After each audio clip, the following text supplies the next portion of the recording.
धरती पर कुछ देश ऐसे हैं जहां क्षितिज हमेशा सपाट रहता है, जहां आंखें दूर तक जाती हैं और कोई चोटी, कोई ढलान, कोई पहाड़ी रेखा उन्हें नहीं रोकती। यह कोई संयोग नहीं, बल्कि लाखों वर्षों की भूगर्भीय कहानी का नतीजा है। हमारी पृथ्वी की सतह कभी स्थिर नहीं रही। टेक्टोनिक प्लेटें लगातार खिसकती रहती हैं, टकराती हैं, और जहां ये टकराती हैं, वहां पर्वत श्रृंखलाएं जन्म लेती हैं। लेकिन जहां ये प्लेटें शांत रहती हैं, जहां कोई टक्कर नहीं होती, वहां जमीन सदियों तक समतल और मौन पड़ी रहती है। बांग्लादेश को ही लीजिए। यह देश गंगा, ब्रह्मपुत्र और मेघना नदियों के विशाल डेल्टा पर बसा है, जहां मिट्टी इतनी नरम और जलोढ़ है कि पहाड़ बनने की कोई गुंजाइश ही नहीं बची।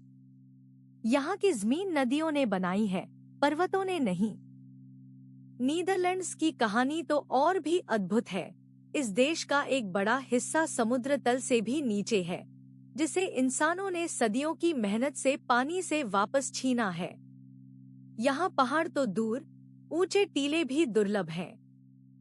मालदीव शायद धरती का सबसे नाटकीय उदाहरण है। यह द्वीप राष्ट्र पूरी तरह प्रवाल भित्तियों यानी कोरल रीफ पर टिका है, जहां औसत ऊंचाई मात्र 1.5 मीटर है। यहाँ पहाड़ की कल्पना करना भी उतना ही असंभव है जितना रेगिस्तान में समुद्र की। कुवैत और कतर जैसे देश अरब प्रायद्वीप के उस हिस्से पर स्थित हैं, जो करोड़ों साल पहले एक प्राचीन समुद्र की तलछट से बना था, और वह तलछट इतनी समतल है कि भूगर्भ में कोई उथल पुथल ही नहीं हुई। तेल के कुएं हैं, रेत के टीले हैं, पर पर्वत का नामोनिशान नहीं। यह समझना जरूरी है कि पहाड़ बनने के लिए सिर्फ टेक्टोनिक टक्कर ही नहीं, बल्कि ज्वालामुखीय गतिविधि भी जिम्मेदार होती है। लेकिन जो देश किसी भी सक्रिय भूगर्भीय जोन से दूर हैं, वे इस प्राकृतिक निर्माण प्रक्रिया से पूरी तरह वंचित रह जाते हैं। उनकी जमीन शांत है, पर यही शांति उन्हें पहाड़ विहीन बनाती है। और फिर समय का भी बड़ा हाथ है। कभी कभी पहाड़ थे, लेकिन करोड़ों वर्षों के कटाव ने उन्हें इतना घिस दिया कि वे समतल मैदान में बदल गए। ऑस्ट्रेलिया के कुछ हिस्सों में ऐसी ही पुरानी, थकी हुई जमीन है जो कभी ऊंची रही होगी, पर अब बिल्कुल सपाट है। इस पूरी प्रक्रिया में नदियां भी एक बड़ी भूमिका निभाती हैं। वे ऊंची जमीन को काटती हैं, मिट्टी को बहाकर नीचे ले जाती हैं और डेल्टा व मैदानों में जमा कर देती हैं। और जब यह सब मिलकर काम करता है, टेक्टोनिक शांति, कटाव की थकान और नदियों की अनवरत मेहनत, तो एक देश का भूगोल पूरी तरह बदल जाता है।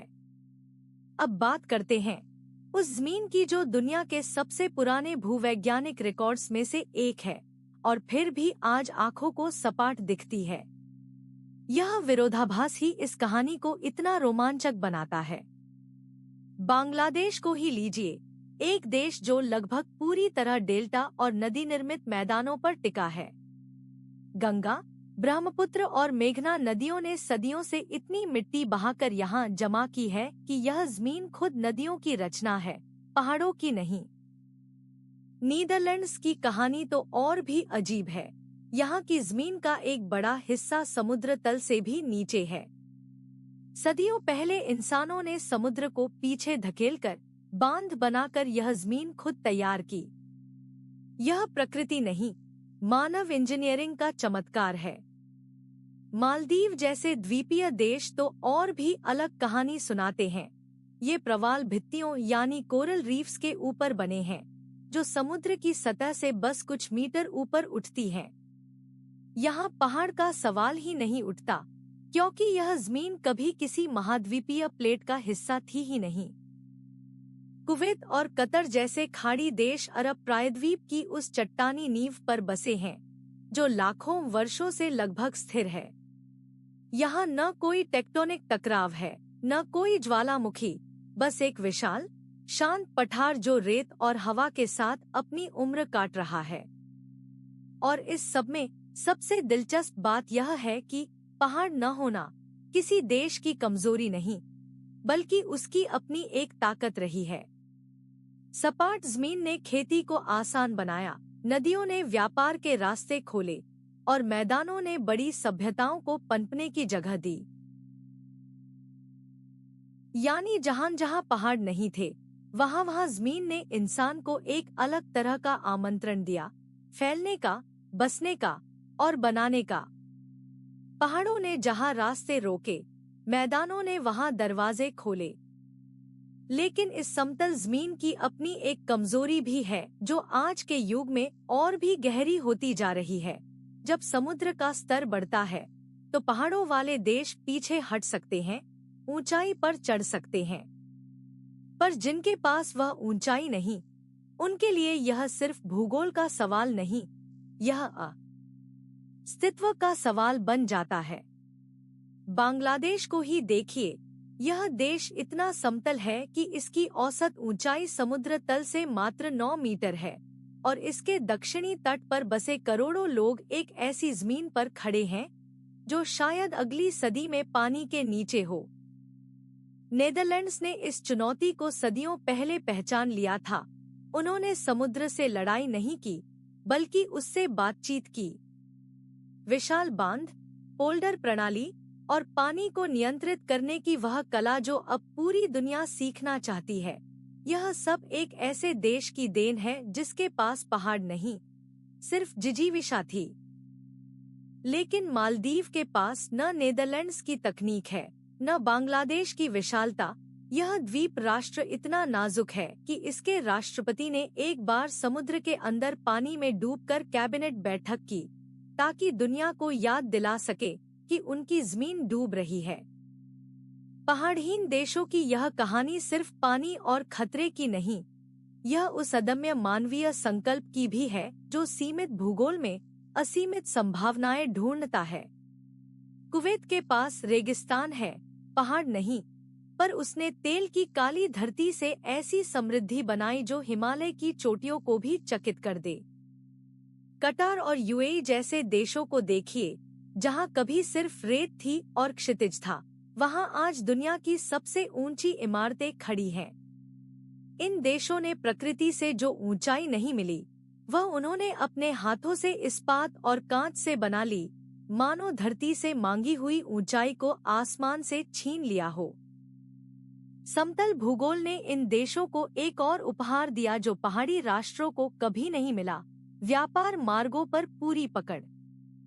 सिंगापुर, जो इतना छोटा और इतना समतल है कि नक्शे पर एक बिंदु जैसा दिखता है, आज दुनिया के सबसे व्यस्त बंदरगाहों में से एक है, क्योंकि उसके रास्ते में कोई पहाड़ नहीं आया। और यही वह रहस्य है जो एटलास वंडर्स बार बार उजागर करता है। भूगोल किसी देश की नियति नहीं लिखता, वह सिर्फ उसकी शुरुआती पंक्तियां लिखता है। बाकी कहानी वहाँ के लोग लिखते हैं, उनकी संस्कृति लिखती है, उनके सपने लिखते हैं, और कभी कभी वे सपने इतने बड़े होते हैं कि पहाड़ों की जरूरत ही नहीं रहती। बेल्जियम, डेनमार्क, फिनलैंड, ये सब देश हैं जिनका भूभाग लगभग समतल है, फिर भी इन्होंने विज्ञान, कला और लोकतंत्र में ऐसी ऊंचाइयां छुई हैं जो किसी भी पर्वत श्रृंखला से ऊंची है। इनकी सफलता का राज पहाड़ों में नहीं, इनके सामाजिक ढांचे की मजबूती में है। पर इस सबके बीच एक प्रश्न मन में गूंजता रहता है, क्या भविष्य के मानचित्र पर कुछ देश हमेशा के लिए मिट जाएंगे, जहां कोई पर्वत नहीं, जहां कोई प्राकृतिक दीवार नहीं जो समुद्र को रोक सके? यह सवाल सिर्फ भूगोल का नहीं, यह अस्तित्व का सवाल है, और इसका जवाब आज के वैज्ञानिकों की नींद उड़ा रहा है। मालदीव, हिंद महासागर की गोद में बसा यह स्वर्ग, जिसकी औसत ऊंचाई मात्र 1.5 मीटर है, आज जलवायु परिवर्तन की सबसे क्रूर प्रयोगशाला बन चुका है। यहाँ कोई पहाड़ नहीं जो बाढ़ रोके, कोई चट्टान नहीं जो तूफान का सीना थामे, बस नीला पानी और उसके बीच टापुओं की एक कतार जो हर साल थोड़ी और डूबती जा रही है।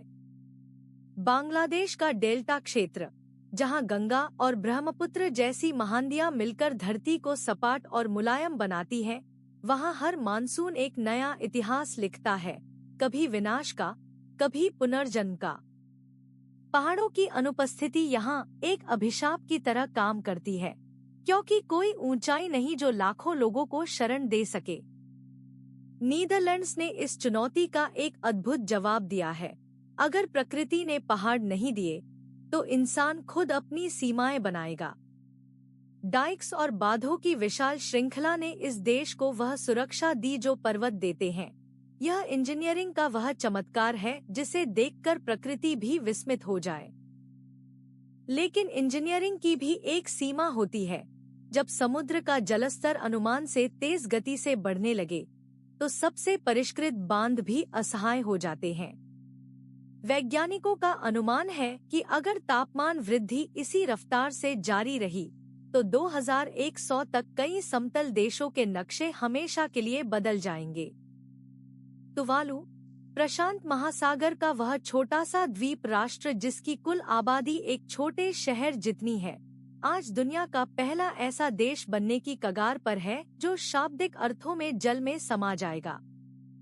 इसके नेताओं ने पहले ही दूसरे देशों से जमीन मांगना शुरू कर दिया है। एक पूरी सभ्यता, एक पूरी पहचान पानी में डूबने से पहले शरण ढूंढ रही है। यहाँ एक गहरी विडंबना है। पहाड़ों वाले देशों ने सदियों तक औद्योगिक क्रांति की आग जलाई, कार्बन उगला और उस धुएं ने वायुमंडल को गर्म किया। पर इसकी सबसे बड़ी कीमत चुका रहे हैं वे देश जिनके पास न पहाड़ हैं, न औद्योगिक इतिहास, बस एक समतल धरती और उस पर जीने का सपना। किरिबाती के राष्ट्रपति ने एक बार कहा था, हम डूब नहीं रहे, हम धकेले जा रहे हैं। यह वाक्य सिर्फ राजनीतिक बयान नहीं, यह उस भूगोल की पुकार है जो पहाड़ों की अनुपस्थिति में खुद को असुरक्षित पाता है और दुनिया से न्याय मांगता है। पर इस संसार में कुछ और भी देश हैं जो पहाड़ों से नहीं, बल्कि अपनी मिट्टी की याददाश्त से जुड़े हैं, जहां जमीन का हर इंच एक कहानी है, एक पहचान है, एक अस्तित्व है जिसे समुद्र निगलने की कोशिश कर रहा है। बांग्लादेश के तटीय इलाकों में जब ज्वार आता है, तो वह सिर्फ पानी नहीं लाता, वह उन घरों की दीवारों को छूता है जो पीढ़ियों से वहां खड़े हैं, उन खेतों को नमकीन कर देता है जहां एक किसान ने अपनी पूरी जिंदगी लगाई थी। नीदरलैंड्स ने इस चुनौती को अलग तरीके से स्वीकार किया। उन्होंने समुद्र से लड़ने की जगह उसके साथ जीना सीखा। डाइक्स, पोल्डर्स और इंजीनियरिंग के चमत्कारों से उन्होंने एक ऐसी सभ्यता बनाई जो पहाड़ के बिना भी अजेय है। मालदीव में एक परंपरा है। हर बच्चे को बचपन से सिखाया जाता है कि पानी दुश्मन नहीं, बल्कि पड़ोसी है। लेकिन आज वही पड़ोसी अपनी सीमाएं तोड़ रहा है और यह परंपरा अब एक डरावनी परीक्षा बन चुकी है। भूगोल शास्त्री इसे टोपोग्राफिक वल्नरेबिलिटी कहते हैं, यानी वह कमजोरी जो तब जन्म लेती है जब किसी देश के पास ऊंचाई नहीं होती, कोई प्राकृतिक ढाल नहीं होती जो बाढ़ को रोके, तूफान को थामे और आने वाले खतरे को चेतावनी दे। तुवालू के द्वीपों पर एक अजीब सी खामोशी है। वहाँ के लोग जानते हैं कि उनकी धरती छोटी हो रही है, फिर भी वे त्योहार मनाते हैं, गाने गाते हैं, क्योंकि उनके लिए यह उत्सव एक प्रतिरोध है, एक ऐलान है कि हम अभी भी यहाँ हैं। वैज्ञानिकों ने गणना की है कि अगर समुद्र का स्तर महज 1.5 मीटर बढ़ा, तो इन सपाट देशों के नक्शे हमेशा के लिए बदल जाएंगे और दुनिया के एटलस में कुछ नाम शायद सिर्फ इतिहास की किताबों में ही बचेंगे। पहाड़ रहित देशों की एक और अनोखी त्रासदी यह है कि वे जलवायु परिवर्तन में सबसे कम योगदान देते हैं, लेकिन उसकी सबसे भारी कीमत वही चुकाते हैं। यह भूगोल का अन्याय नहीं, बल्कि इंसानी फैसलों का वह बोझ है जो कमजोर कंधों पर डाला जाता है। फिर भी इन देशों ने दुनिया को कुछ सिखाया है कि अस्तित्व की ताकत ऊंचाई में नहीं, इरादे में होती है। किरिबाती हो, मालदीव हो या तुवालू, इन्होंने बिना एक पहाड़ के, बिना किसी प्राकृतिक किले के अपनी संस्कृति और पहचान को जिंदा रखा है।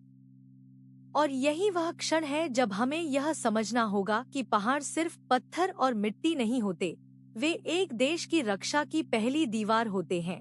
और जिन देशों के पास यह दीवार नहीं है, उनकी कहानी हमें यह बताती है कि धरती पर हर इंच ज़मीन कितनी अनमोल, कितनी नाजुक और कितनी जरूरी है। अब जरा सोचिए, जब कोई देश पहाड़ों से महरूम होता है तो उसकी भूराजनीति कैसी होती है? उसके पड़ोसी उसे किस नजर से देखते हैं और वह खुद अपनी सुरक्षा के लिए किन हथियारों का इस्तेमाल करता है जब प्रकृति ने उसे कोई ढाल नहीं दी। बांग्लादेश को देखिए, एक देश जो लगभग पूरी तरह समतल है, जहां गंगा, ब्रह्मपुत्र और मेघना जैसी विशाल नदियां मिलकर दुनिया का सबसे बड़ा डेल्टा बनाती हैं। लेकिन यही नदियां हर मानसून में लाखों लोगों की जिंदगी को एक अनिश्चितता के भंवर में धकेल देती हैं। पहाड़ न होने का मतलब सिर्फ ऊंचाई का अभाव नहीं है। इसका मतलब है कि हवाएं बिना रुके आती हैं, बाढ़ें बिना थमे फैलती हैं और हर तूफान सीधे दिल पर दस्तक देता है। कोई रोकने वाला नहीं, कोई बाधा नहीं, सिर्फ खुला आकाश और कमजोर जमीन। और यही कारण है कि समतल देशों ने इंसानी इंजीनियरिंग को उस ऊंचाई तक पहुंचाया जहां प्रकृति ने उन्हें नहीं पहुंचाया। नीदरलैंड्स की विशाल डाइक प्रणाली इसका सबसे चमकदार उदाहरण है, जहां इंसानों ने समुद्र से जमीन छीनकर एक पूरा देश बना दिया। लेकिन हर देश नीदरलैंड्स नहीं है। हर देश के पास वह तकनीक नहीं, वह संसाधन नहीं, वह इतिहास नहीं, और इसीलिए प्रशांत महासागर के छोटे छोटे द्वीप राष्ट्र आज जलवायु परिवर्तन की सबसे क्रूर मार झेल रहे हैं, जबकि उनका इस संकट में योगदान लगभग शून्य है।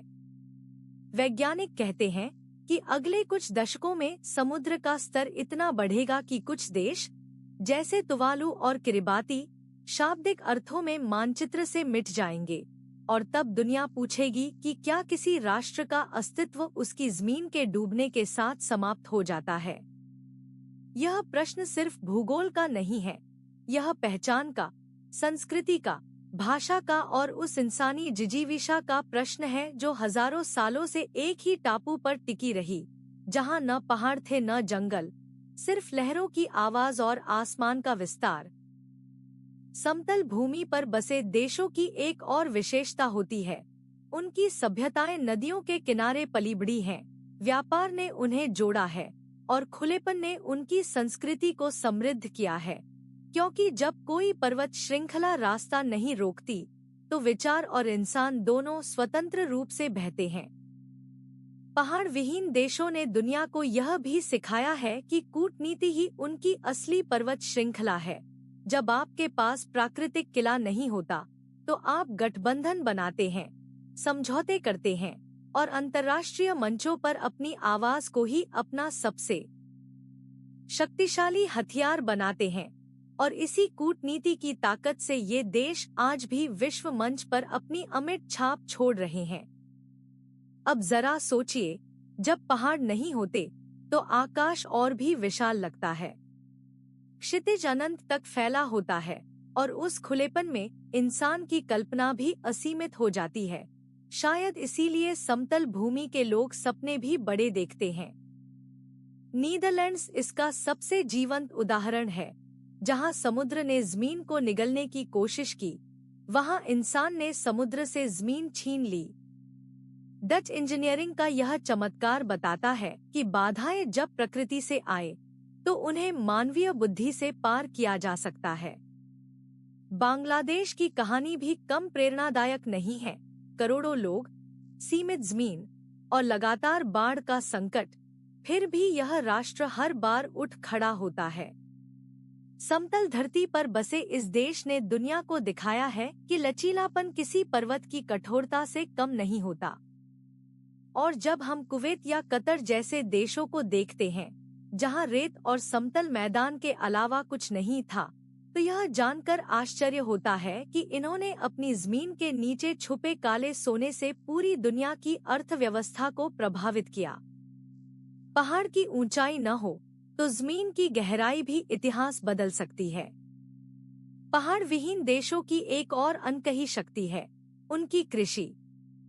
जब भूमि समतल होती है तो खेत असीमित होते हैं, सिंचाई सरल होती है और अन्न उत्पादन अद्वितीय होता है।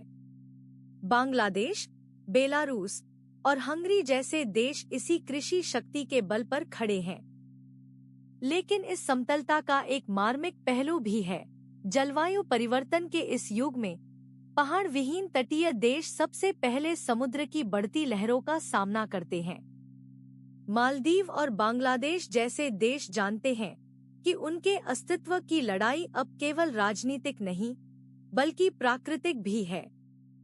यही कारण है कि ये देश जलवायु सम्मेलनों में सबसे मुखर आवाजें बनकर उभरते हैं, क्योंकि उनके लिए यह कोई दार्शनिक बहस नहीं बल्कि जीवन और मृत्यु का प्रश्न है। उनकी कूटनीति में वह दर्द है जो पहाड़ों की ओट में बैठे देश शायद कभी महसूस न कर सकें। एटलास वंडर्स पर हम हमेशा यही मानते आए हैं, धरती का हर रूप, चाहे वो ऊंचा हो या समतल, एक कहानी कहता है। और समतल देशों की यह कहानी शायद सबसे मानवीय है, क्योंकि यहाँ इंसान को प्रकृति का साया नहीं मिला, फिर भी उसने अपना आकाश खुद बनाया।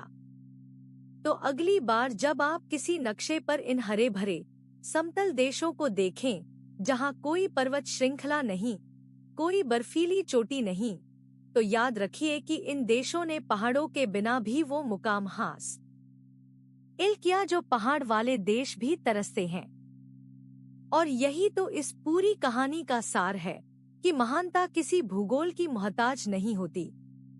बांग्लादेश की उपजाऊ नदी घाटियां हों, नीदरलैंड्स की समुद्र से जीती हुई जमीन हो, या मालदीव के वो नाजुक द्वीप जो लहरों के बीच टिके हैं, हर जगह इंसान ने अपनी शर्तों पर जिंदगी को परिभाषित किया है।